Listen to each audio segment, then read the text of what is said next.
I apologize for cutting this right in the middle of a cutscene, but you gotta understand, this is a marathon of a cutscene, one of the longest in the game. So I apologize, but it's gonna happen sometimes because I don't want to end up playing and commentating for an hour at a time. That would be long. And anyway, she's actually going to present herself now that she's pretty much told her life story to us. Anyway, what is your name? Link. Sounds familiar. Well, timeline theorists debate away, but not in the comments section, okay? Because I really don't want to have a flame war started in there. Please keep this a secret from everyone. No. Oh, yeah, okay, because the cutscene can't move on unless I choose okay. As I said, this is a cutscene that's famous for having many of these things.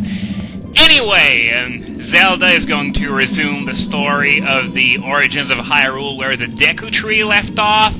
And seriously, this is stuff that the Deku Tree could have told us long before coming here. So, really, why didn't he just do that?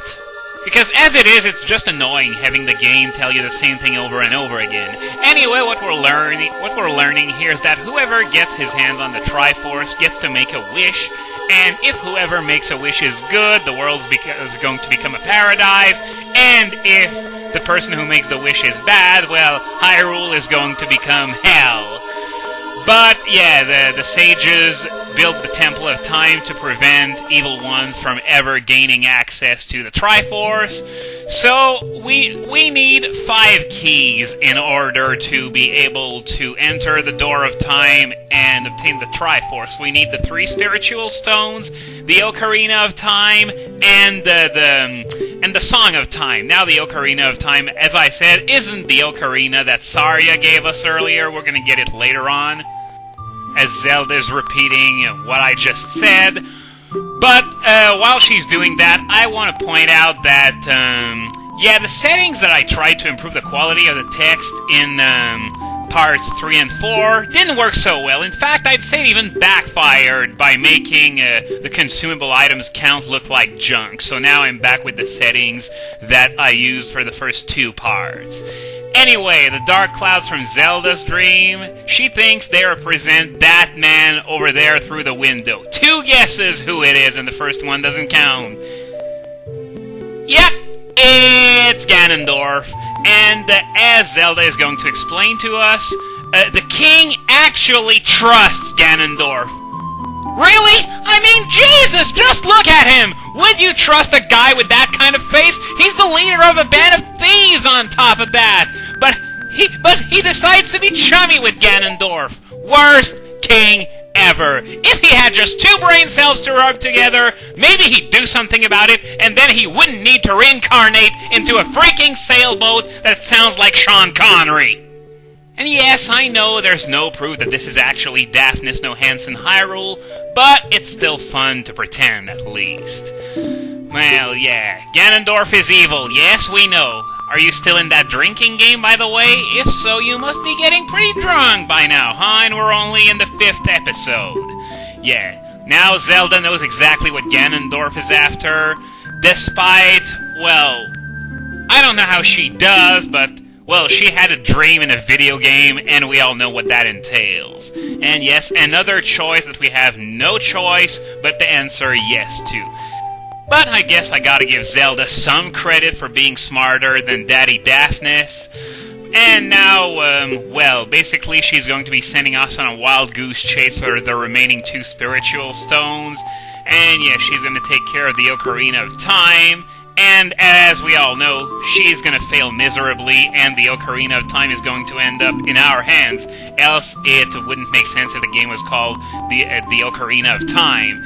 Anyway, now we're getting Zelda's autograph! Sweet! I'm gonna sell it on eBay and get millions of rupees that way. Nah, actually, this isn't what it's for, even though it would be fun if it was. But it's still gonna help.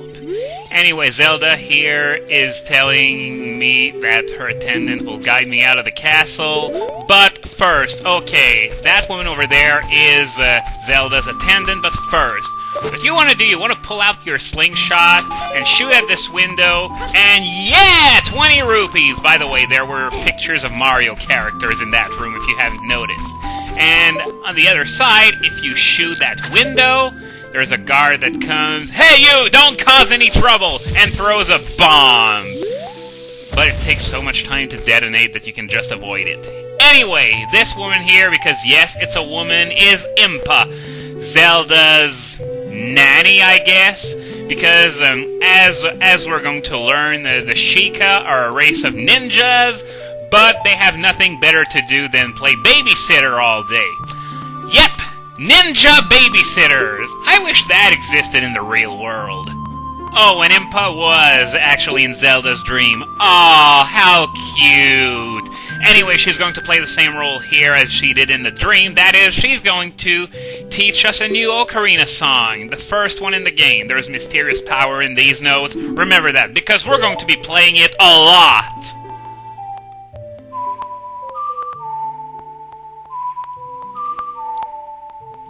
Yep, those are the first 6 notes of Zelda's theme. I think that song debuted in A Link to the Past, but I'm not sure.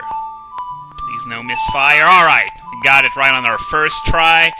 Yeah, I changed a few things around to try and prevent misfires while playing the Ocarina and using items, though it didn't prevent me from screwing up once or twice in that memory game back in the Lost Woods. So, yeah, we learned our first Ocarina song, Zelda's Lullaby. There are 13 in all in this game, and we're gonna have to learn them all. And Impa is nice enough to escort me out of the castle, you know, just in case a soldier finds me, so that there's no real fuss. And now she's going to send me off to Death Mountain, which is the mountain you can see in the distance. Yep, this one. The one with the ring of smoke around it. And it's home to the Gorons, which are, how to describe the Gorons? Well, they're rock people, basically. They also eat rock, so that makes them rock cannibals, I guess. But anyway, there's a village at the foot of the mountain, Kakariko Village, which is one of the 2 main settlements in the game, the other being Castle Town. And now what Impa is basically telling us is that using Zelda's Lullaby is going to help us prove our connection to the royal family, even though we only met 1 member of the royal family, 2 if you count the babysitter, and Deku not away! By the way, remember this because it's going to be the basis for a running gag later in the game. But before we head to Kakariko, I'm just going to show you my favorite method for farming rupees. I prefer it to breaking the pots in that one building in Castle Town. What you do is this, you climb the chain, and you jump off. I only got 1 rupee, 1 red rupee, which is worth 20, but if you do it right, you can get 2 of them. There are actually 3 invisible red rupees, but I don't think you can get all 3 in a single jump. So, now we're gonna head to Kakariko Village, which is just up these stairs. Just give me a second and we'll be right there. And, oh wow! We were this close to sunset? I guess it's a good thing that I made it in time. Not that it really matters, because we're gonna get something in here that will allow us to change day into night and night into day. But first things first, there's an important side quest that I want to get out of the way. It's entirely optional, but I strongly recommend that you do this anyway, as soon as it becomes available, because the reward is excellent. So what you want to do, you want to go talk to this woman over there. Oh, hey, it's Anju!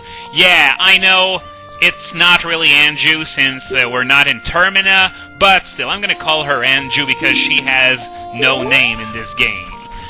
And what she's asking us is that we gotta retrieve all 7 Cuccos and bring them back to her pen. And yes, I'm saying Cuccos, some say Cuccos, Cuccos, Cuccoos, whatever. I'm just gonna call them Cuccos from now on, because that's how I always call them. Anyway, you want to do what I did just now, glide over that fence using a Cucco, and then there's going to be another Cucco in the path that goes around the windmill. Excuse me, thank you. They're a bit annoying to grab because the range is just as lousy as Mario's punch from Mario 64. So now I'm going to throw this guy overboard, and there's another Cucco in the fenced area that we were in. Okay, I remember there being a Cucco, but, okay, guess there's none. What the hell? I was sure there was one. Anyway, let's start looking for the others. This one is the one that I used to glide all the way over to the fenced area, so now we throw this one in the pan, so that's one. This one that was next to the windmill, that is 2. So now we got 5 left. And, oh yeah, I remember there's a Cucco there in another fenced area that you can't get up to by any other means than by gliding to it with a Cucco. And, yeah, there is one in this box. Oh, come on! Stop running! Okay, fine, They run for a few seconds, and after that they stop. Thank you. So now you want to get up these stairs, then get up on the roof of the building the box was next to. Just give me a second so that I can get there. I'm going to glide over to that area. Come on. Woo! That was a close call. Anyway, throw this one overboard. Grab this one. Thank you. And no. Don't let the Cucco run away. Grab it. Thank you. So now you're going to want to throw this one in the pan. So that's 3. Now we're going to go to... Where'd that other Cucco go? Oh, well, I'm going to go for the one that's near the entrance. No, I should have taken this one as soon as I entered the village, in retrospect. And tossed it right into the pen as I arrived there. But, oh well, it's not like in doing a speed run or anything. Oh, there's the Cucco that I used to glide over to that area. So now I'm going to throw this one here. That's 4. And now I'm going to grab the Cucco that's right here. That's going to be the 5th one. Excellent. Didn't put up too much of a fight. Well, except for when you're holding it, but they can't escape on their own, as far as I know. And in several playthroughs of this game, I would say maybe 20, I've never had this happen to me. Anyway, there's another Cucco. There are 2 that are missing. There's another one that I know of that's right up there near the exit to town. No, it's not in that box. I think it's just maybe lying out in the open. I'm just going to break these pots because there's almost always money inside them, and you want to collect a lot of them for an upcoming minigame that annoys the hell out of me. Okay, so this is Cucco number 6. Where's the last one? I have no idea. I've searched everywhere. And I still haven't seen it. Where can it be? I have no idea. Okay, fine, I'm gonna cut this here, and I'm gonna come back once I find it. I'm a complete idiot! Hooray! It was right there the whole time, so I had to go back and take a Cucco from the pan. Thank you. Was it the one that I used to glide over to this area the first time? No, I don't think so, because I know I grabbed it. So, maybe it was there all along, and it was, like, tucked in a corner, and I didn't see it when jumping down from the windmill. I'm gonna have to rewatch this footage to see exactly what happened there, because I'm not even sure that Cucco was the right one anymore, the one that I used to fly over there the first time. Anyway, the last one is here. We're gonna take it to Anju. And that's gonna be the end of this side quest. By the way, we're gonna learn that Anju couldn't do it herself because she's got allergies.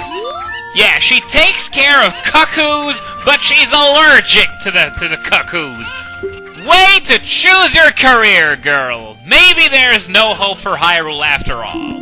Or maybe there is, because she's giving me a kick-ass reward, an empty bottle. Now I know exactly what I'm gonna do with it, but that is a story that shall be told another day.